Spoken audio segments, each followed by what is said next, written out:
Hey, you, yes, you. Pause whatever you're doing. I need your full attention for a moment. I know you're tired. Not just physically, not the kind of tired that a nap or a weekend off can fix. I'm talking about soul tired, the kind of exhaustion that settles deep in your bones, the kind that comes from fighting silent battles, from carrying invisible weights, from being strong for too long. I know you're overwhelmed.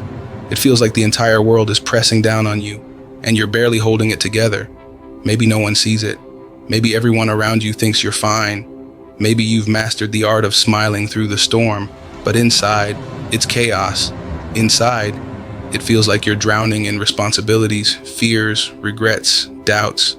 Maybe today you smiled, but it felt empty. Maybe you laughed with friends, but inside you felt like a shadow of yourself. Or maybe today you didn't even get out of bed. Maybe you stared at the ceiling and asked yourself the question that's been haunting you quietly. What's the point anymore? But hear me, really hear me. Jehovah is not finished with you yet. You are not forgotten. You are not abandoned. You are not overlooked. That ache in your chest, that heaviness in your soul, that sense of being stuck or lost, Jehovah sees it. Every tear you've cried, every sleepless night, every silent scream, every whispered prayer. He sees it all, and he's not done with you. Maybe it feels like your life is unraveling, like everything you trusted is falling apart. But what if it's not falling apart? What if it's falling into place? What if this is the pruning before the blooming, the breaking before the breakthrough? Let me tell you a story. There was a young woman. Her name was Oprah Winfrey. She was born into poverty, faced unspeakable abuse, rejected, humiliated, told she'd never amount to anything. She was fired from her job as a news anchor because they said she was unfit for television. Can you imagine that? One of the most influential media figures in the world told she wasn't good enough. But Jehovah wasn't finished with her, because when Jehovah writes your story, no one else gets to hold the pen. Your current condition is not your final conclusion. Jehovah doesn't define you by your wounds or your worst moments. He defines you by what he placed within you, your resilience, your spirit, your purpose. Right now, someone watching this, you've reached the end of yourself. Your heart is shattered. You've lost your job. Your marriage feels like it's on the brink. Your health is fragile. Your mind is overwhelmed. You've begged Jehovah for a sign, for a breakthrough, for just a moment of peace. And instead, all you've heard is silence. But let me tell you something important. Silence does not mean absence. If you still have breath in your lungs, Jehovah is still at work. There is more healing, more growth, more purpose, more joy, more life. The enemy wants you to believe this is the end of your story, that this pain, this moment, this failure is all there is. But that's a lie. Jehovah doesn't stop at brokenness. He builds with it. He takes the shattered pieces and creates masterpieces.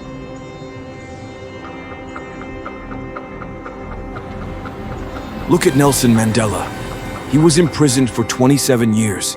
That's not just a prison sentence. That's a lifetime. That's 9,855 days of isolation, of waiting, of suffering. But he didn't give up, and Jehovah didn't give up on him. When Mandela emerged, he didn't just survive, he led. He became the president of South Africa. He became a symbol of reconciliation, of peace, of endurance. He may be dead, but his impact lives on. So, your story isn't over. It's just getting started. You think your failure disqualifies you. Remember that failure was a classroom. That loss was a lesson. That detour was divine. Think of Peter, a man who walked with Jesus, saw miracles with his own eyes, and still, he denied knowing him. Not once, not twice, but 3 times. The shame must have been unbearable, the guilt suffocating. But what did Jesus do? He didn't shame Peter. He restored him. He built the early congregation on his shoulders. That's how Jehovah works. He takes what the world calls worthless and shows it's priceless. He's still building with you. Let me speak to your heart right now. To you, the one who cries in the shower so no one hears. To you, who walks into work or church or home with a mask on, because being honest feels too vulnerable. To you, who feels like everyone else is moving forward while you're stuck in a loop of heartbreak and hopelessness, Jehovah sees you. He's not surprised by your struggle. He's not disappointed in your pain. He's not mad at your mess. He knows every part of your story, every bad decision, every broken promise, every night you cried yourself to sleep. And still, He calls you by name, with love, with patience, with purpose. You say, "But I messed up." Guess what? So have we all. And Jehovah knew every choice you'd make, every wrong turn, every slip, every relapse. And still, He chose you. That's not weakness, that's grace. Your pain, not wasted. Your tears, they are watering the soil for your next season. Every trial, every tear, every delay, it's building something in you that comfort never could. Now listen, you are not alone. Jehovah cares about the smallest detail, about the things you think don't matter to anyone else. Every sigh, every ache in your chest, every time your heart breaks and no one sees it. He sees it. He feels it.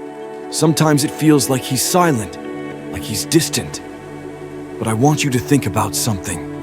The seed that becomes the tallest tree. It starts in darkness, buried, hidden, alone. But it's not dead.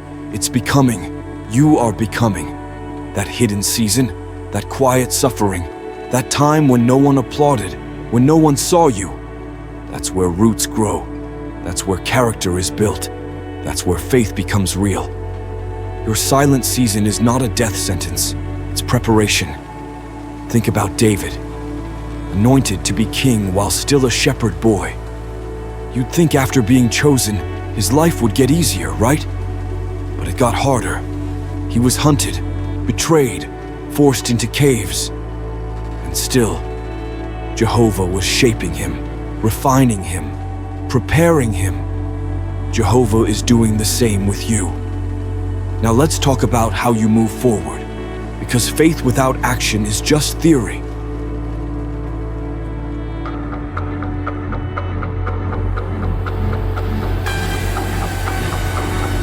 Here are some practical steps, real steps, you can take starting now. 1. Speak life over yourself. Words are powerful. Stop calling yourself broken. Say this: I am loved. I am chosen. I am becoming. Don't let your inner dialogue be filled with death. Speak life. 2. Surround yourself with truth. Protect your space. That negative voice in your feed, mute it.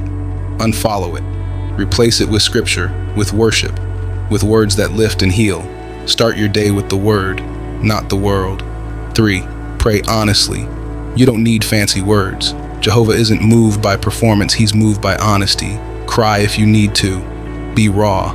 Be real. He can handle your pain. He welcomes your truth. 4. Move your body. Get up, even if it's just a walk around the block. Let your body remind your soul, you're still here. You're still fighting. 5. Seek help. Jehovah works through people. Don't suffer in silence. Talk to someone, a counselor, a friend, a spiritual mentor. Healing thrives in community. 6. Rest intentionally. Rest isn't laziness, it's obedience. Jehovah Himself rested. You're not a machine, you are a soul. Give yourself permission to breathe. 7. Stay connected. Don't isolate. Isolation breeds lies. Stay around those who remind you who you are when you forget. Stay close to truth. 8. Stop comparing. Your journey is yours. Don't let someone else's highlight reel make you question your progress. Jehovah's timing is never rushed, never delayed. It's perfect. And when the path gets blurry, when you don't understand, when it all feels like too much, trust the one who made the path. Jehovah is not pacing heaven, unsure about your future. He's not panicked. He's not overwhelmed. He's holding it all, even the pieces you dropped.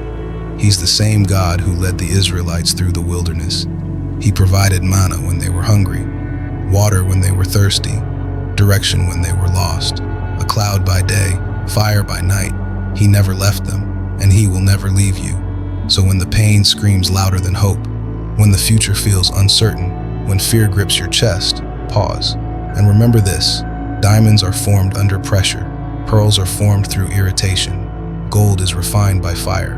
And you are being shaped into something rare, something strong, something holy. Let me remind you of this. You are seen, you are known, you are deeply, eternally loved. Jehovah is not finished with you, not in your fear, not in your failures, not in your uncertainty, not even in your silence. There's still more ahead, more grace, more strength, more hope, more healing, more life. So breathe, stand up, take one more step, keep going, because one day soon you'll look back and realize what you thought was the end was actually the beginning. Jehovah is not finished with you yet.